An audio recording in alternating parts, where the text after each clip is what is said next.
In today's What's Wrong with This House exercise, John and I are analyzing the Camden 7142, which is a 1700, and I don't know about this, why it's 7142, I guess that's the number of the plan, but it's a 1728 square foot townhome in the community of Chicago Ridge, which is 20 miles southwest of the Loop, and the project is being developed by the Lenner Corporation, which is one of the biggest home building companies in the US. If you want to look at our slow home test score in more detail, you can click on the link at the bottom of the post. So let's have a look at the project. Here we've got the main page for the Camden 7142, and you can see the neighborhood. This is actually the site that the townhome development is on. It got a walk score of 57 out of 100, which is just slightly verging. Less car dependent. Yeah. The thing that I would say is really good is there's a transit stop really close. Right there. And I mean, you can't get much better than that. No, it's an established neighborhood. Yeah. I think that it should get the location points. Yeah, I agree with you on that. I do.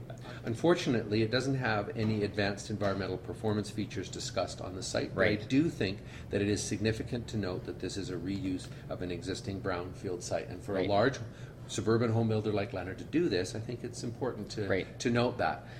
I don't think we should give it the points, though, because we really have to make sure that there is an attention paid to environmental performance features. And beyond just that, and there's nothing. So I agree. I think we scored 0. So if we look at the site plan, we see that it's a series, pretty standard kind of low density townhome development where we've got individual units. We've got a walkway system that allows people to walk to the front doors, and then we've got a driveway shared alley parking system right there. On the surface, it doesn't look too bad. No. The problem is that when we're going to look at the floor plan in a minute, the balconies overlook that. Yeah, I feel like when you have the buildings backing onto each other like that and you organize your principal rooms towards the parking, it feels very, it feels sort of project-like. It's not a great setup, and I think they could have done a better job with the siting, actually, because they do have green space. They just should have distributed it better. Well, and I think that these are better than this. Yeah. Because here there's an awful lot of pavement there, and everybody's their back gardens are looking out into that. It feels of an era gone by to me. You know, it feels 70s, sort of 80s, that kind of planning, and I think we've gone past that. All right, so we're not going to give it the siting points. Now we're looking at the floor plan itself of the units, 3 stories, garage, family room on the main floor, and then living level on the second, and 3 bedrooms on the top floor.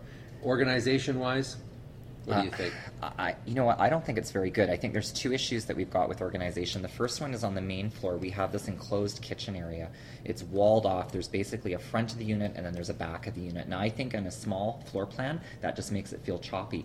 The thing that I don't like about the second floor with the organization is they've got this weird 45-degree angled hallway because they've got to fit those 2 bedrooms in plus have the doors, and it adds those 45-degree entries to the bedrooms. I think there's too much circulation. It's not very efficient. And then for all that circulation on the main floor, it just kind of crashes into the back wall of the garage. Yeah, I agree. I don't think it's very good. All right. So I can take it from that comment that you just made about the back entry that you don't think the entries are very good. It's a stairwell landing. I don't think they've created a space other than the landing for the stair, and there's no closet. All right. I do like the living space. I think that it's pretty good. Yeah, I agree. And I like the dining space. I agree. I think they're fine. And I think the laundry works pretty well. I mean, we're grasping at straws here. Oh, we got a good laundry. I mean, the laundry's fine. I'm not a big fan of the location right opposite the kitchen. Well, I don't mind that. What I don't like is that it's taking up the back's your potential view. I mean, that's right. And window space on the back. We got to talk about the kitchen, though. Yes. Holy moly, this is terrible. Like, it's an L kitchen. I guess you're supposed to have a table here, like a nook table. It's not very effective. It's not very efficient. It's so enclosed from the rest of the house. Yeah. Too much floor space. Not a very efficient appliance triangle. It's not a great place to work. It doesn't feel like there's enough storage. It's a big area, and it doesn't feel like there's enough counters or storage. No, well, if you want to talk about the kitchen, I want to talk about the bedroom. Please do. Just, I can't wait for your discussion about this. And it's the 45-degree, and a lot of people ask, well, what's wrong with a 45-degree angle? I don't personally have anything against 45-degree angles. It's just that when you do that into a rectangular room, what you're doing is you're reducing the effective size of that bedroom to about that much. Yeah. Because you can't put anything where that door swing because the door swing swing takes up space. That's right. And so now you're going to be cramming your bed over in the corner in order so it doesn't hit the bed. Yeah. It all just becomes a lot of wasted space. So you have to be careful. That bedroom looks bigger than it actually is going to be once you get furniture in it. Yeah, absolutely. Now you got to talk about the bathrooms. Yeah, okay. Well, same problem. Yeah. 45-degree angle. How exactly, unless you are olive oil, are you ever going to be able to stand Olive oil. right there? Popeye, help me brush my teeth.